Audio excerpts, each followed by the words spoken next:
I'd been a small-town cop for 12 years. There's one case that still scares me.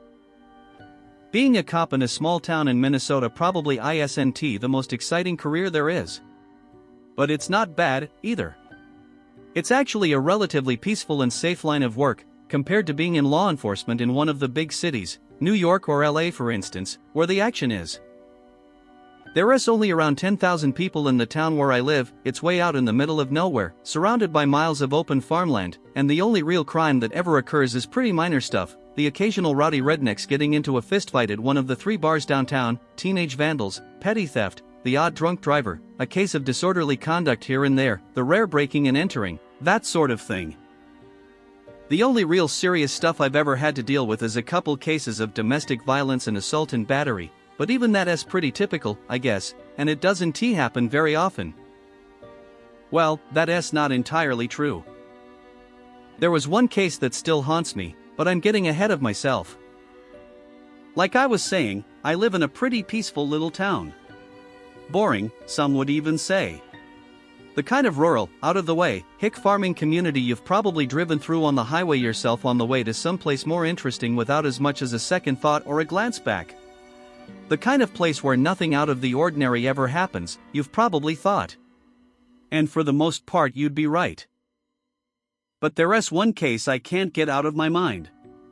One case that still makes my blood run cold whenever I think about it. One case I can't explain no matter how much I try to rationalize it to myself. What happened to the old Garrity woman 7 years ago? I'd been a police officer for 5 years when it happened in the early spring of 14. There were only 5 cops on the entire town police force, me, my partner Jerry, Pete and Vance, who both worked the night patrol, and the police chief. Plus Karen, an older woman who was a retired librarian and worked part-time as the dispatcher. The police department was located in the town municipal building and consisted of 2 offices, one for the chief and one for the rest of us to share, and 3 jail cells in the rear, and the 3 of them were never all occupied at the same time.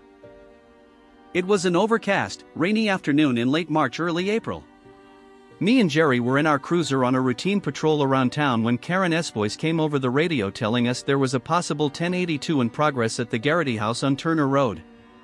For those of you who aren't in the know, a 1082 is police code for a burglary. We acknowledged, then changed directions, heading for the Garrity home. I wasn't unduly concerned about the call. I already had a pretty good idea who had made it. Eileen Garrity was an elderly widow who lived in a rundown farmhouse on the outskirts of town. She was probably around 65 or 70 years old and had lived alone since her husband had died of a stroke 3 years before. They had 2 adult children, but they both lived out of town and never visited her. Since her husband's death, she had developed something of a reputation for being eccentric. To put it nicely, or crazy to put it not so nicely.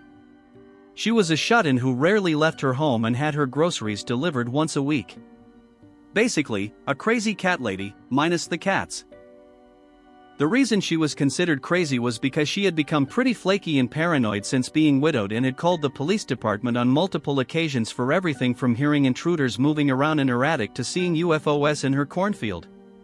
There were probably at least a dozen others, too. All her calls turned out to be false alarms, of course. The burglars she claimed were hiding in her attic turned out to be a pair of raccoons that had slipped in under the roof, and the UFOs were probably just jets flying overhead from the National Guard base 50 miles west. Me and Jerry and Pete and Vance had all visited her home before during our respective shifts. We never got frustrated with her or gave her a hard time about it, and usually indulged her, inspecting her house and property to calm her nerves.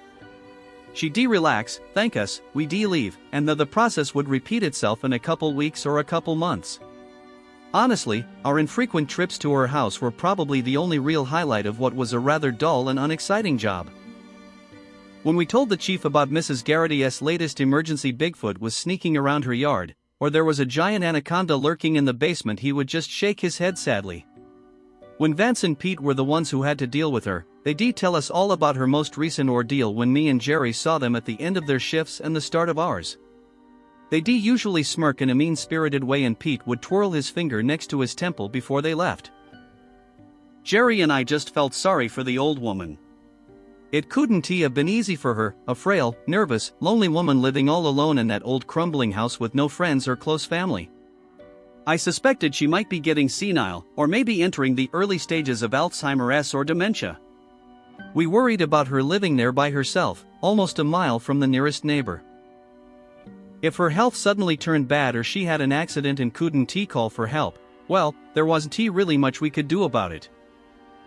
A couple times I looked up the numbers of her daughter and son and tried calling them about possibly placing her in an assisted living home or a mental health facility, but the one time I managed to reach her son, as I was explaining his mother's situation to him, he interrupted me telling me he was too busy at the moment and would call me back, then abruptly ended the call. He never did call me back. From then on, they always happened to be unavailable, and never answered any of the voicemail messages I left them.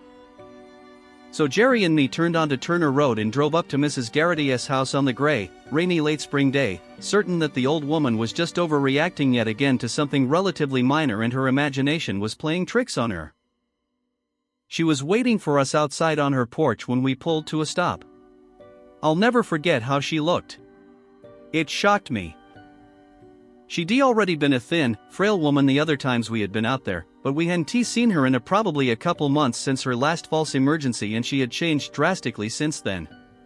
Now she was gaunt, almost emaciated, her cheeks hollow and dark rings around her bloodshot, sunken eyes. Her gray hair was tangled and didn't look like it had been washed in days, maybe weeks, and the dress she was wearing was wrinkled and dirty. Her physical appearance was alarming enough, but there was also something about the way she was staring at both of us with those dark, dull eyes that seemed to look at us, through us, and past us all at once. It reminded me of old photos I had seen of American soldiers in Vietnam. The blank, expressionless, shell-shocked look of someone who had been through more horror than any ordinary person should have to endure. Me and Jerry exchanged a shocked look, then got out and approached the old woman. "What seems to be the trouble, Mrs. Garrity?" Jerry asked her amiably, trying to keep his voice nonchalant. "There is something in my house," she told us in a flat, toneless voice. She was shaking slightly, a woman on the verge of total physical and mental exhaustion. The way she phrased it, not someone but something, made me raise my eyebrow. "Well, you just wait here and we'll go have a look and make sure it's safe," I told her, trying not to sound too patronizing. I looked to Jerry and nodded. We drew our pistols and stepped past Mrs. Garrity, cautiously entering the house. We did a routine sweep of the first floor, guns leveled, then headed upstairs. It only took about 5 minutes to check out the house. We had done it so many times before we had the layout down pat, and there was no sign of any intruders or evidence of a breaking and entering, but I saw plenty of other things that disturbed me deeply. For one thing, the place was a total mess. The house was already pretty decrepit, but Mrs. Garrity had still taken pride at how clean she kept it, and it had always been spick and span on our earlier visits. Now dirty dishes were stacked high in the kitchen sink, the counters were dirty, and trash and dirty laundry littered the floors. I also noticed that Mrs. Garrity's pillow and blankets were lying rumpled on the couch in the living room. The surface of the coffee table in front of it was cluttered with half-drunk cups of coffee, open containers of food, a Bible and a rosary. It looked like she'd been eating and sleeping in the living room for some time. When we went upstairs, sure enough, the bed in Mrs. Garrity's room was bare and the room itself looked like it had been vacant for quite a while. There was also something in the living room that really alarmed me. Leaning in one corner was an old double-barreled shotgun that had probably belonged to her late husband. Jerry picked it up, broke it open, and found 2 spent shells in the chamber. He took one out, sniffed it, then told me the gun had been fired very recently. We also discovered something else bizarre. All the mirrors in Mrs. Garrity's house had been shattered. And every closet door had been boarded shut. The one in the front hall on the first floor had a huge hole blasted in the center of it, smaller holes pitting the splintered wood around it. You didn't need to be Sherlock Holmes to deduce that Mrs. Garrity had fired her husband's shotgun into that door, but why? What the fuck had happened here? Jerry shot me a perplexed, questioning look. I shrugged, clueless and equally bewildered. Finished with our inspection of the house, we put away our pistols and turned around to go back outside. Mrs. Garrity was standing in the room behind us, staring us at with that unnerving, blank expression. Both of us almost jumped a foot in the air, startled. Neither of us had heard her enter. Jerry regained his composure and flashed her a fake, reassuring smile. "We don't see any sign of him, Mrs. Garrity. He must have slipped out the back. You're safe now." She didn't relax or appear relieved like she had the countless other times we had humored her. Her face seemed to twitch and some new look dawned in her eyes. It took me a moment to identify it. It was a look of pure, hopeless doom mixed with utter terror. "No," she said in that same odd, listless, flat voice, "I'm not safe. It's still here. It's hiding, that's why you couldn't find it. And after you leave, it'll come back for me." Then she began to quiver. She started to cry with total despair, breaking down into hysterical sobs that racked her whole body. Jerry and me looked at each other, concerned.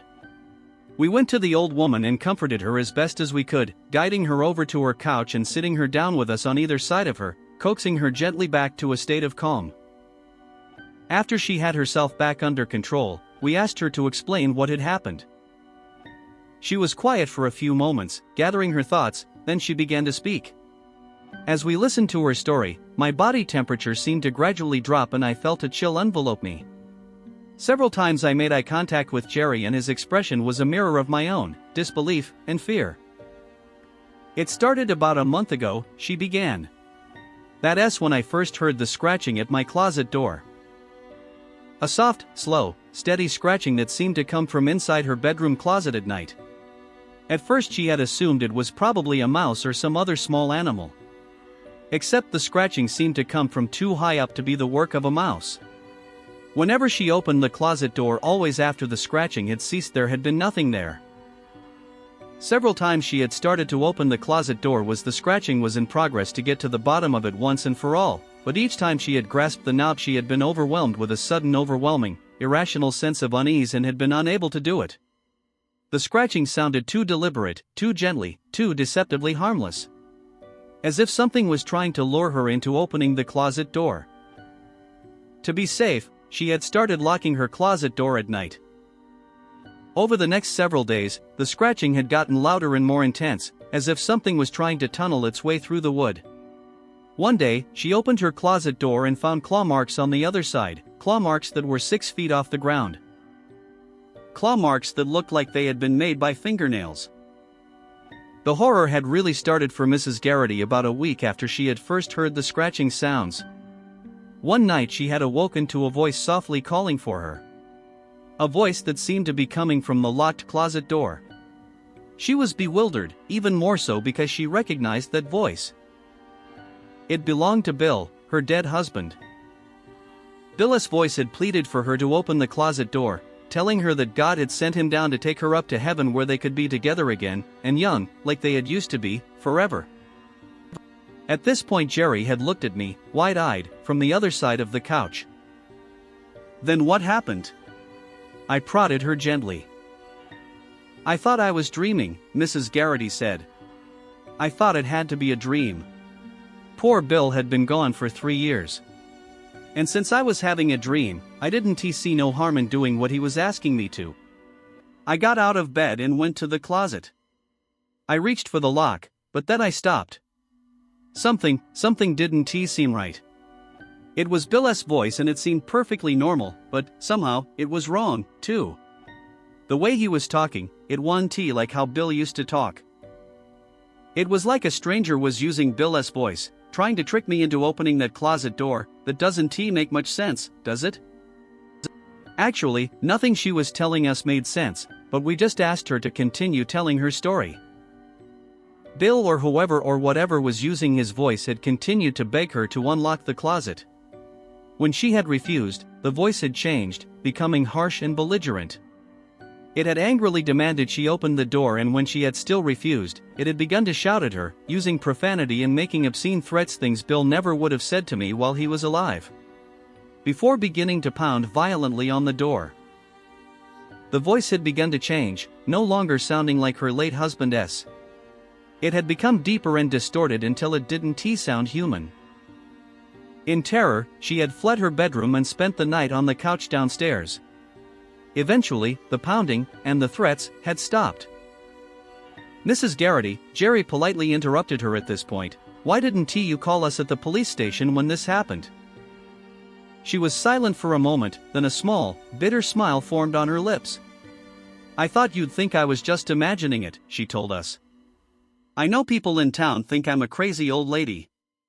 And I've had you all out here so many times before for things that turned out to be nothing. I thought maybe it was all in my head and I didn't want to bother you about it. Things had escalated pretty quickly from there. The pounding and threats had continued every night. She had been too scared to sleep in her bedroom and had started sleeping on the living room couch. Then one night the pounding had begun, not just on her bedroom closet door, but all the closet doors in the house, all at the same time. Like there were people in all of them trying to get out all at once, she told us, but it was the same voice in every closet. The same horrible voice. In fear, she had nailed all the closet doors shut to keep the thing whatever it was from coming out to get her. Then, about 2 weeks ago, something even more terrifying had happened. She had been in her bathroom and was washing her hands in the sink. When she had looked up into the medicine cabinet mirror. Here she paused. What did you see? Jerry asked her. I saw it, she said in a choked whimper. I saw its face instead of my own. It was wearing a black robe with a hood, and its face was just a grinning skull. A skull with horns. Its eyes were red. The eyes of the devil himself. I don't mean I saw it standing behind me in the mirror, it was in the mirror itself. I felt a shiver crawl up my spine. It reached out of the mirror, it didn't have hands, it had claws and tried to grab me. In horror she had thrown a bottle of lotion at the mirror, shattering the glass, then, to be safe, had done the same to all the other mirrors in the house. How could you stay in this house with all of that happening to you? I asked her. She shrugged sadly. I don't have anywhere else to go, and no one who'll take me in. The nights were awful, but it was always better during the days. At least then I could get some sleep. It always stopped by morning and never happened during the day. She suddenly shuddered. Until 3 days ago. Then it started happening all the time. Day and night. I wasn't safe no matter what time it was. It had all come to a head late this morning. The pounding had gradually gotten more violent and forceful until all the closet doors were rattling in their frames. Mrs. Garrity knew that even with the boards nailed over them, it was only a matter of time until that thing broke through. In desperation, she had begun praying and reading from the Bible, which had only caused the entity in the closet to laugh at her mockingly. Finally, she had gotten out Bill's shotgun and fired it through the closet door. For a minute or so, there wasn't a sound, she told us. I started to think it was finally over. Then, I saw those red eyes burning in the dark. In the hole the shotgun had made. It chuckled and it said one word to me. What word did it say? I asked her. Tonight, she said, and began to tremble. She lowered her head into her hands and began to sob again. Jerry and I were silent for some time, trying to absorb what she had just told us. We looked at each other, deeply troubled by her story. Neither of us actually believed it, of course, but it was obvious the poor woman was deeply disturbed. She was having some kind of nervous breakdown. Maybe her frayed grip on reality had finally snapped, or maybe old age was taking its toll on her mind. One thing was clear, it wasn't safe for her to be alone anymore. Especially not here. It was not healthy for her. Hell, for all we knew, maybe her paranoid delusions were the result of some dangerous form of mold that had formed in the house. Jerry and I excused ourselves for a moment, then stepped outside to talk in private. We both agreed she needed help. She needed to be institutionalized. But for now, it was best she stay somewhere else. We went back in and told Mrs. Garrity she was coming with us. She was going to spend the night in a motel room in town. And tomorrow, Jerry added, we were going to find a priest who would come and exorcise the evil spirit that had been bothering her, getting rid of it once and for all. She broke down again, this time crying in relief, and hugged me and my partner, thanking us over and over again. We drove her to a cheap motel in town and checked her in. Her mental state already seemed to have improved in that short amount of time being away from that house. She smiled and told us she couldn't wait to finally get a night of decent sleep without having to worry about that thing banging on the doors. I think mostly she was just glad she wouldn't have to be afraid anymore of the entity she was convinced was lurking in her house.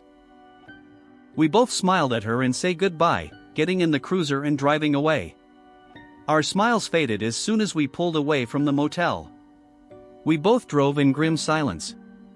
We both liked old Mrs. Garrity, in spite of all the times she had made herself a nuisance to the police department with her bogus calls and her erratic behavior.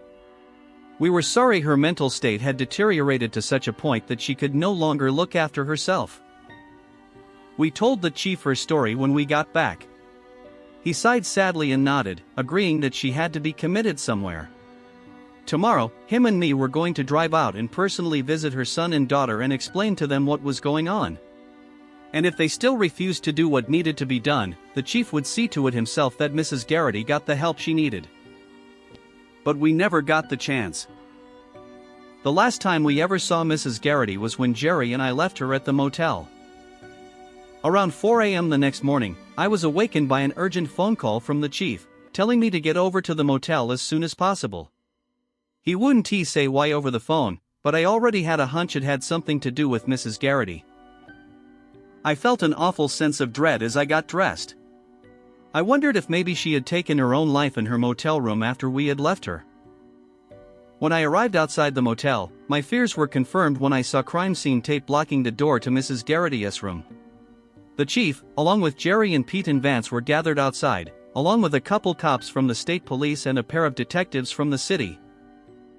The chief greeted me with a grave expression as I approached.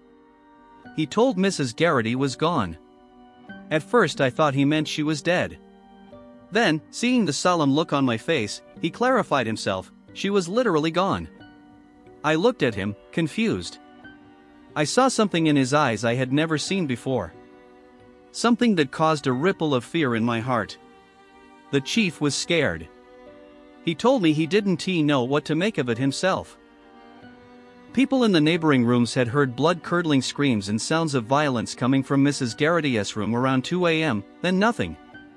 They had called the police department. Pete and Vance had been the first to arrive.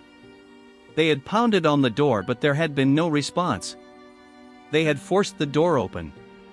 When they saw what was inside, they had called the chief himself. What did they find? I asked him. Maybe you ought to come see for yourself, he told me, leading to the doorway and under the crime scene tape. He explained to me that they had found no sign of forced entry, and that the door and windows of the motel room had all still been locked from the inside when Pete and Vance showed up. I took a look around, feeling a shiver run through my body. There was fresh blood splattered around the room.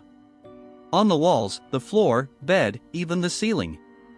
The blood-stained bedsheets had been ripped away from the mattress, as if someone had desperately tried holding onto them as they were pulled out of bed.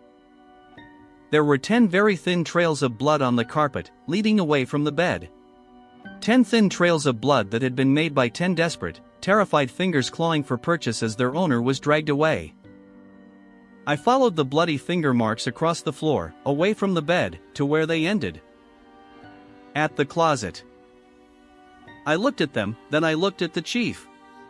He looked back at me, his face hard and impassive, but fear gleaming in his eyes. I approached the closet. The door was standing open. I stood there, looking in for some time. The closet was empty. Completely empty. There wasn't even blood on the floor. They never found Mrs. Garrity. This was good. It's so good and underrated. This is shockingly underrated.